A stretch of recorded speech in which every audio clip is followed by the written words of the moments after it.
Hello, everyone. I'm your host, Andrew Johnson, and welcome to The Art of Boring, the podcast where we dive deeper into Mawer's investment philosophy and thinking in order to make you, our listeners, more informed investors. Ultimately, we hope to connect you with the people at Mawer who find excitement in be boring, make money. This podcast is for informational purposes only. Information relating to investment approaches or individual investments should not be construed as advice or endorsement. Any views expressed in this podcast are based upon the information available at the time and are subject to change. Welcome back, everyone, to another edition of Playing the Plan. Today, we are joined by Grayson and Colin Wong, the co-managers of our U.S. equity strategy. Happy to have you here, guys. Thanks for joining us. Thanks for having us. Yeah, great to be here. Don't know who wants to kick things off first, but the last time we talked about the U.S. portfolio was with you, Colin, back in May of 2021. Can you summarize any notable observations since we last spoke? Yes, Andrew, it's good to be back. So it's been roughly 12 months, and it's been an interesting 12 months, to say the least. As you know, we look at things on a bottom-up basis, so maybe some notes on the sectors we looked at and one level down on the bottom-up on the company level. So the last 12 months has really been two different tales. So up until 2022, the market, the S&P 500 has been up roughly 20%, with every sector being up double digits. So it's pretty typical bull market up until 2022. And starting this year, the market has been down over 10% with large divergence across the different sectors. So we have energy being up 30% roughly, and the IT sectors being down over 15%. So that's a pretty significant divergence versus what we saw last year. On a much more bottom-up basis, on a company basis, we saw significant deceleration of revenue growth starting a year ago, really pretty soon after we spoke. And in the first half of last year, the economy was still benefiting from fiscal stimulus, monetary stimulus, and reopening benefits. And fast forward to now, we're seeing a lot of those forces reversing. We have the Federal Reserve now starting to lift rates. The US federal government has been pulling back on the budget a little bit, and actually we saw the first budget surplus since 2019 from the US government. And then some of the reopening benefits has been maturing. And we add all those factors with supply chain issues that we read so much about, labor shortages, and pull forward demand for certain sectors. All those factors had really dampened revenue growth. Then if we flipped over on the expense side, companies are now experiencing higher raw material costs, as what we've seen ourselves at the pump. Labor wages has been increasing and higher shipping costs. Many of our companies are working hard to counter those inflationary forces with everything from price increases to changing their service offering, package sizes, to cost cutting. And lastly, this all boils down to the stock valuation, which are now adjusting to this new reality of lower growth and potentially more volatile margin. And so when we look at relative value, the gap between traditionally considered high quality and growth stocks and lower quality value stocks have closed significantly. As you know, our portfolio tend to focus on value creating businesses with strong management team. And so we have missed out on some of the rally that we've heard so much about on the energy and commodity sectors, and that has hurt our performance on a relative basis. Clearly a lot going on, and I guess to be fair, there's always a lot going on when it comes to the economy and markets. Perhaps some new inflection points are emerging here, but one of the tools that we have in our toolbox at Mawer is the matrix meeting, which is this opportunity to discuss and debate the individual merits of the businesses we own and where in the portfolio they ultimately fit. So with so much noise and macro events playing out and things affecting at the micro level as well, and all of the subsequent price volatility that we've seen, what have those conversations been like more recently? So Andrew, once again, we look at things on a bottom-up basis, like you mentioned. And so we judge each company on a case-by-case basis. So it's very difficult to have a broad stroke comment on this. And at the same time, this case-by-case method that we use is a big part of the power of our matrix because it forces us to look at each company we own, each business model we own, each management team we work with, and the valuation on an individual basis and independently. To be clear, companies don't operate in a vacuum. High energy prices feeds into higher input costs in a whole range of businesses we own. But higher energy prices doesn't have the same magnitude of impact on all the businesses we own. And the strength of the businesses and the ability to pass through pricing also differs significantly from one company to another. Management's reaction to those shocks are very different, and what the stock valuation reflects also differs based on different times. So, like any other major shocks, reveals to us much new information that we wouldn't know otherwise. So, the current environment is a good test case to see if our analysis previously are correct when we believe a company is resilient or their management team is adaptive. We all know this is when the rubber hits the road. And I think Grayson have a few good examples of this case by case method in action recently. Yeah, absolutely. I can give a couple examples, Colin, of companies that we've looked at as part of our matrix process and part of our reviews that we call Delta reports or initiation reports. One would be a company called Intuit. We've owned this company for quite a while, but late 2020, Justin, one of our colleagues who spends a good amount of his time looking at tech companies in the US and globally, did the Delta report on that. So trying to understand what has changed. This is a current holding at the time of the US equity fund. What came out of that was that the business had been getting stronger and was underpriced, in our opinion. And so when we compared it via the matrix to other holdings, we thought it warranted a higher weight. And so we added to the position in late 2020. And then you could see over time that shifted over through the matrix. So it became, the stock did quite well. And as a result, its position, the matrix shifted. It became less attractive on a valuation basis. And so we started trimming in late 2021 because the matrix told us that there is other better options available out there. And so that worked out quite well for us. And you've seen over the last couple of months, the share price of that one has fallen a bit more than the market. So that analysis from the matrix and from the Delta report turned out quite well. A second example would be McCormick. That's the company we added to the portfolio recently.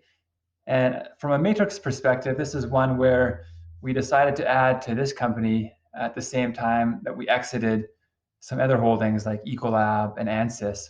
And this was really from our bottom-up analysis. And from looking at the matrix, we determined that when you look at the range of risk-adjusted outcomes from McCormick versus some of the others in the portfolio, it appeared that McCormick had better skew to it and had a better range of outcomes. And so we added that to the portfolio and trimmed or exited a few other holdings. So those would be a couple examples of ones where the matrix has helped us make better informed decisions. Yeah, that's a great overview and two great illustrations. Before we move on and talk about some other things here, but more specifically with what's happening in the world and in particular Russia's invasion of Ukraine, is there anything differently that takes place on the team or in your conversations in a crisis like that? I don't think so, Andrew. Our risk management process has stayed fairly consistent. And just a recap, the basis of our decision-making risk management process is the decision-making framework, which comes down to people, process, and culture. And we're constantly auditing that, and we're constantly challenging one another on our viewpoints and how we do things. And then the next level up is security selection, which is adhering to our philosophy of buying wealth-creating businesses with excellent managers trading at a discount. And then one step up is on the portfolio level, which is trying to identify sharp edges of really any risk factor under the sun and trying to understand what the magnitudes and probability are and what our exposure is. And that's where a lot of the work you mentioned would come in if we're talking about a big macro event like geopolitical risks. And on the ultimate level, the highest level would be systemic risks. These are risks that are almost impossible to get away from. So our approach is really to make sure our exposures are correct. So even if those risks happen, we are down but not out, as well as we build into contradictions in the portfolio. For example, for interest rate shocks, we have a number of banks as well as a few interest rate exchanges that would benefit if interest rate goes up, even though it will hurt almost every single one of our holdings. So that's how we think about these macro approach. And recently we have undergone a pretty significant risk management review that Grayson spearheaded. And so maybe he can tell us more about it.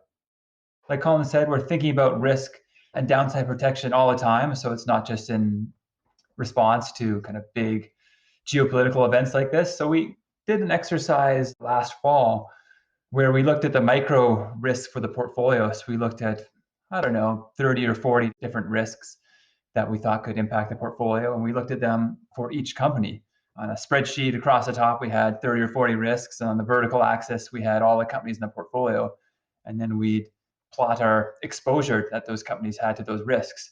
And then we'd aggregate that to determine, hey, maybe do we have more risk than we thought, more exposure than we thought to a certain kind of risk. These could be examples of risks that we were looking at. There's many things like companies that could be hurt by inflation, companies with a lot of tech exposure, companies that are exposed to rising input costs or pandemic beneficiaries, geopolitical tension.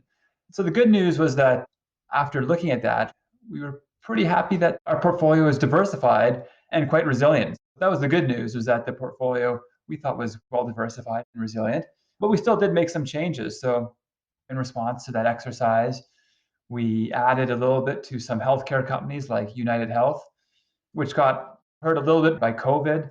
We thought they could benefit as the US emerges from the pandemic. And the business is pretty steady in all environments. Of course, people don't get sick more often when the economy is strong or weak. So that was one. Another one would be RPM, which is a company that sells paint and coatings, kind of stuff you might buy at Home Depot or a place like that. They're exposed to raw material prices. So if oil prices go up, their input costs rise. And so we saw that as a bit of a risk. So we trimmed that position a little bit late last year. And then lastly, we trimmed some of our tech exposure, such as Intuit and Ansys, which we thought we just found there's better alternatives out there. And so we wanted to make sure we were managing our exposure to those type of companies. And so we found better investments out there. And so those would be examples of some changes we made to focus on risk-adjusted returns and manage risk as part of that continuous risk management process.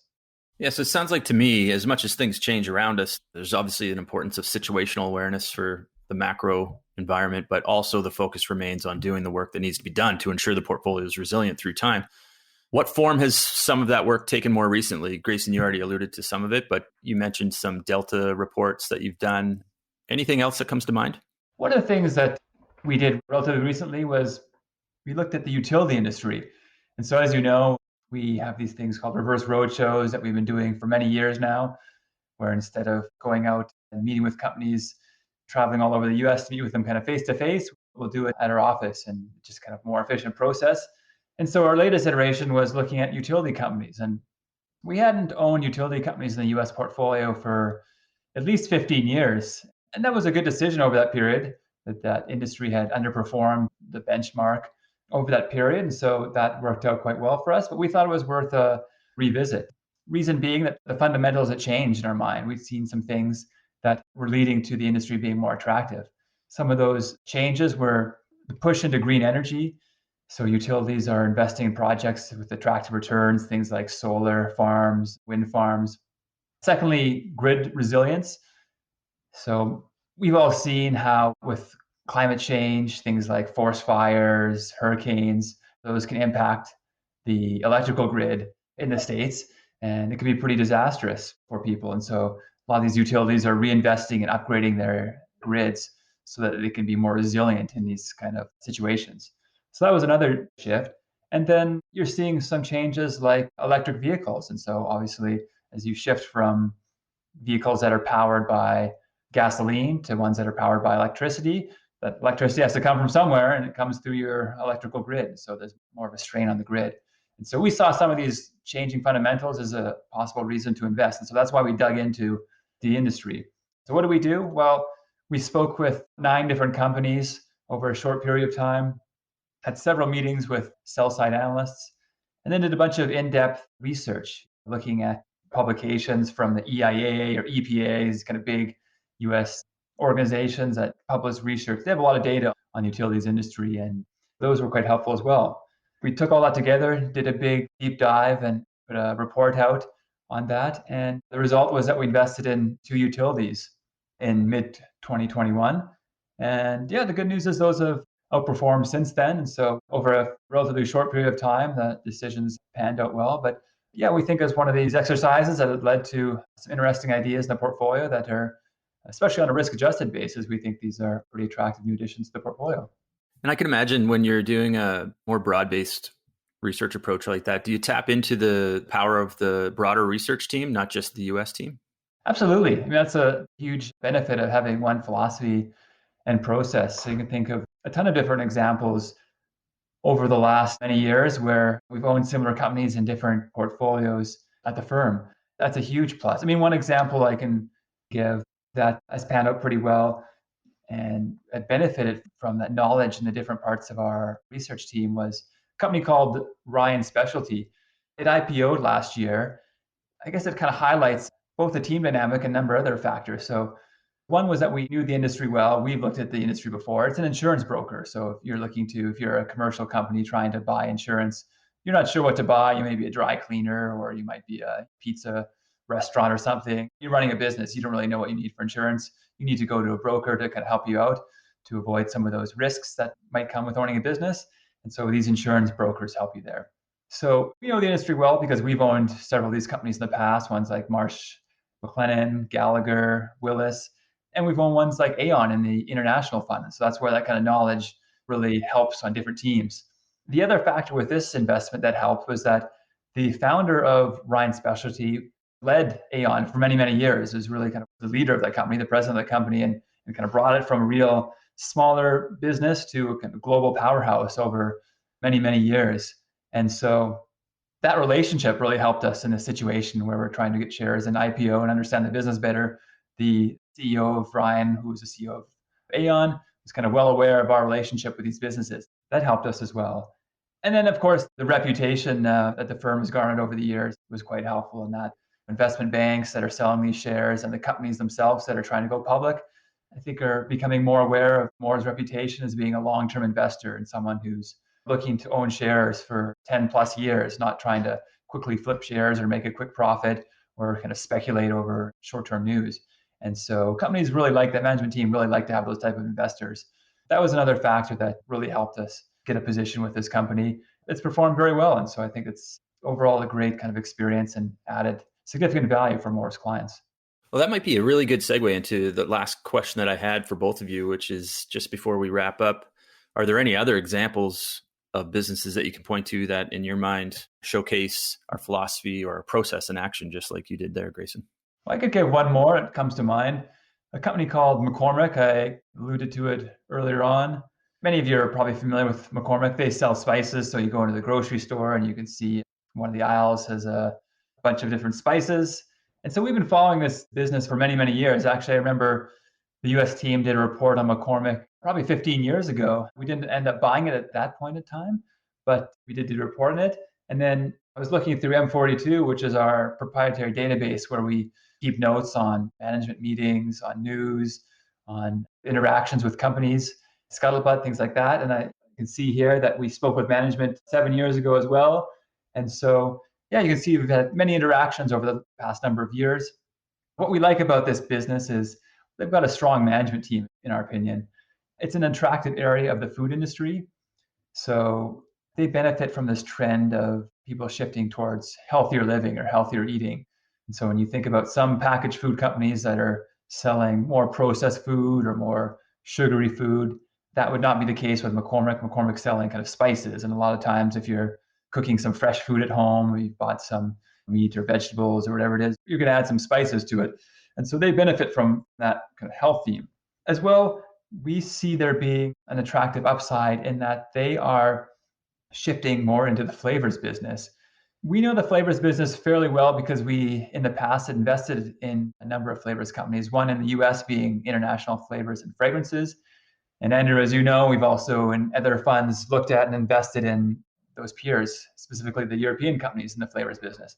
And so this is, again, an industry we know quite well. And so we feel like we have an advantage.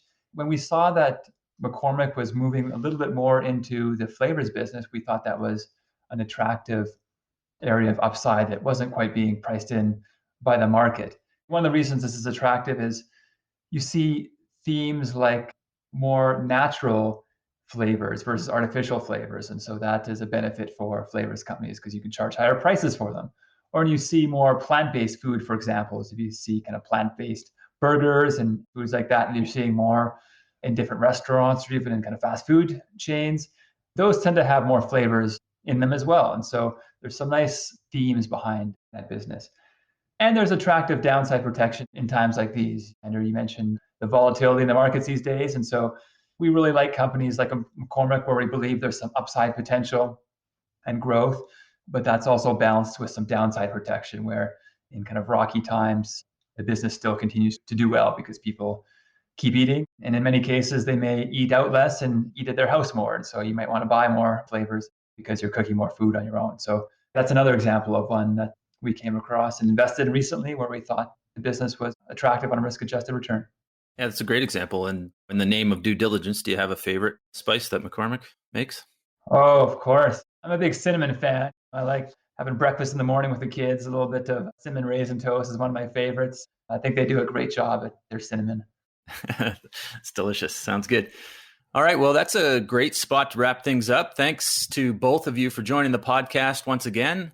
Looking forward to getting a chance to sit down again in the future and recapping just how much has changed and how much has stayed the same at that point. So thanks, guys. Thank you for having us. Thanks, Andrew. Always good to talk to you. Hey, everyone. Andrew here again. To subscribe to the Art of Boring podcast, go to Mawer.com. That's mawer.com/podcast or wherever you download your podcasts. If you enjoyed this episode, leave a review on iTunes, which will help more people discover the Be Boring, Make Money philosophy. Thanks for listening.